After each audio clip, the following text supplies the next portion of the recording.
अस्सलामुअलैकुम everyone. I am doctor Safwan Naveed and welcome back to my YouTube channel. आज हम बात करने जा रहे हैं एमडी कैट में माइंडसेट के हवाले से। अगर आपने ज़िंदगी में एमडी कैट को हम छोड़ देते हैं, अगर आपने ज़िंदगी में कोई भी चीज़ अचीव करनी है तो उसके लिए आपका माइंडसेट का होना बहुत ही ज़्यादा इंपॉर्टेंट है। ये चीज़ बहुत ही ज़्यादा मैटर करती है कि आपका माइंडसेट किस तरह से, माइंड आपका जिस तरह से सोचता है ना, आप किस तरह से चीज़ों को लेते हैं, ये चीज़ बहुत ही ज़्यादा मैटर करती है।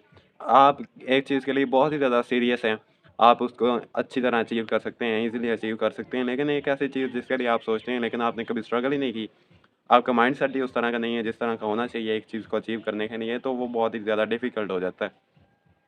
तो आज हम बात कर लेते हैं एमडी कैट को क्रैक करने के लिए माइंडसेट बहुत ही ज़्यादा इंपॉर्टेंट है। तो आज हम माइंडसेट पे बात कर लेते हैं कि एस्पायरेंट्स का माइंडसेट किस तरह से होता है, फ्रेशर्स का किस तरह से होता है और रिपीटर्स का किस तरह से होता है, किस तरह से होना चाहिए, वो किन चीज़ों को डिफरेंटली लेते हैं, जिस तरह से लेना चाहिए उस तरह से नहीं लेते। तो सबसे पहले हम बात कर लेते हैं फ्रेशर की। फ्रेशर जो होता है, मैंने पहले भी एक दफ़ा बताया था कि फ्रेशर जो होता है, हम भी ऐसे ही थे। फ्रेशर खुद को एक टॉपर समझता है।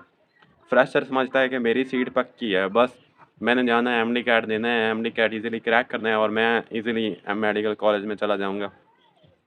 जैसे वो एफएससी का टॉपर होता है, वैसे वो समझता है कि मैं एमडी कैट का भी टॉपर हूँ और इज़िली एमडी कैट तो क्रैक करना मेरे लिए तो कोई बड़ी बात ही नहीं है ना। बस जाना है, एमडी कैट क्रैक करना है, मेडिकल कॉलेज में चले जाना है, तो इतनी बड़ी बात नहीं है। वो समझता है, इतना ज़्यादा सीरियस नहीं होता है एमडी कैट के दौरान, तो ये चीज़ बहुत ही ज़्यादा गलत है।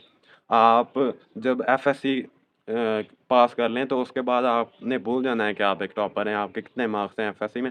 आपने ऐसे समझना है कि मैंने एमडी कैट फिर से स्टार्ट किया है, मैंने फिर से चीज़ों को पढ़ना शुरू किया है, मैंने फिर ज़ीरो लेवल से स्टार्ट किया है। एमडी कैट बहुत ही ज़्यादा डिफरेंट चीज़ है, आप ये नहीं कह सकते कि मैंने एफएससी कर ली है तो मेरा जी एमडी कैट भी फाइनली हो गया है, बस मुझे किसी भी चीज़ की ज़रूरत नहीं है, ऐसा नहीं है बिल्कुल भी।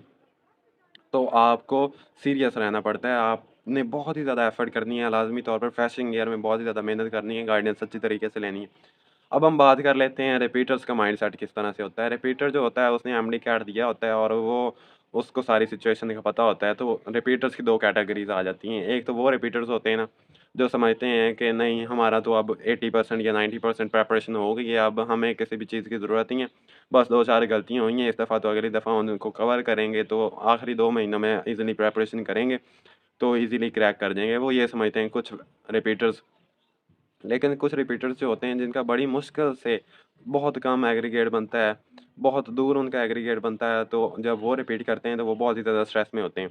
जिनको कोई फैमिली सपोर्ट नहीं होती, जिनके पीछे कोई खड़ा नहीं होता, जिनको कोई गाइड करने वाला नहीं होता, वो बहुत ही ज़्यादा स्ट्रेस में आ जाते हैं और वो बहुत ही ज़्यादा इस टेंशन में होते हैं कि अगर इस दफ़ा एमडी कार्ड ना हुआ तो क्या होगा? तो क्या करेंगे अगर इस दफ़ा ना हुआ तो?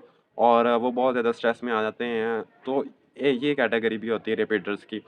इन दोनों के लिए एक तो वो रिपीटर्स हैं जो ओवर कॉन्फिडेंट हो गए हैं, मैं उनको कहना चाहता हूँ कि एमडी कैट फिर से आपने स्टार्ट किया है, ज़ीरो लेवल से स्टार्ट करना है, तो आपको भी सीरियस रहना चाहिए। शुरू से स्टार्ट कर दें अपनी प्रिपरेशन। शुरू से बजाय आप ना स्टार्ट करें, आप इतना ज़्यादा ना पढ़ें, लेकिन आप इतना ज़रूर पढ़ें कि आप कॉन्टैक्ट में रहें, स्टडी के साथ आप जुड़े रहें, इतना ज़रूर पढ़ें। और दूसरे जो होते हैं स्ट्रेस वाले स्टूडेंट्स, रिपीटर्स होते हैं, उनको मैं ये ज़रूर मशवरा देना चाहूँगा कि मैं जब एमडी कार्ड रिपीट किया था, तो मैं भी इन्हीं रिपीटर्स में से था जो बहुत ज़्यादा स्ट्रेस में आ जाते हैं, जिनको बहुत ज़्यादा टेंशन होती है कि अगर इस दफ़ा एमडी कार्ड ना हुआ तो क्या होगा? तो मेरा एक दोस्त मुझे कहा करता था, "यार ये ना सोचा कर कि अगर एमडी कार्ड हो गया तो तेरा क्या होगा? कितनी ज़्यादा खुशी होगी।"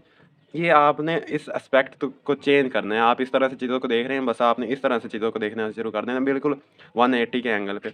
आपने बस यही सोचना है कि अगर एमडी कार्ड हो गया तो क्या होगा? बस आप ये सोचें, तो आप अपने अंदर एक सैटिस्फैक्शन महसूस करेंगे। तो जस्ट टेक इट ईज़ी, आपके हाथ में है सिर्फ़ मेहनत करना, अपना 110% दें। फ्रेशर हैं या रिपीटर हैं, अपना 110% दें और रिज़ल्ट अल्लाह ताला पे छोड़ दें। अल्लाह इज़ द बेस्ट प्लानर। वो उसने आपके लिए बेहतर ही सोच रखा है, तो इतना ज़्यादा चीज़ों को डिसअपॉइंटमेंट होना ज़रूरी नहीं है, डिसअपॉइंटमेंट की इतनी ज़्यादा ज़रूरत नहीं है। बस आपके हाथ में एफ़र्ट है और आप एफ़र्ट करते रहें, इंशाल्लाह आप इस दफ़ा ज़रूर एमडी कार्ड क्रैक करेंगे। Just believe in yourself, Allah is the best planner, ये भी अपने माइंड में रखें और दुआएँ बहुत ज़्यादा करें, बहुत ज़्यादा दुआ करें। दवा के साथ-साथ एक चीज़ जिसकी बहुत ही ज़्यादा ज़रूरत होती है वो दुआ है, तो बहुत ही ज़्यादा दुआ करें, तो अल्लाह ताला आपको कामयाब करे। Thanks for watching this video.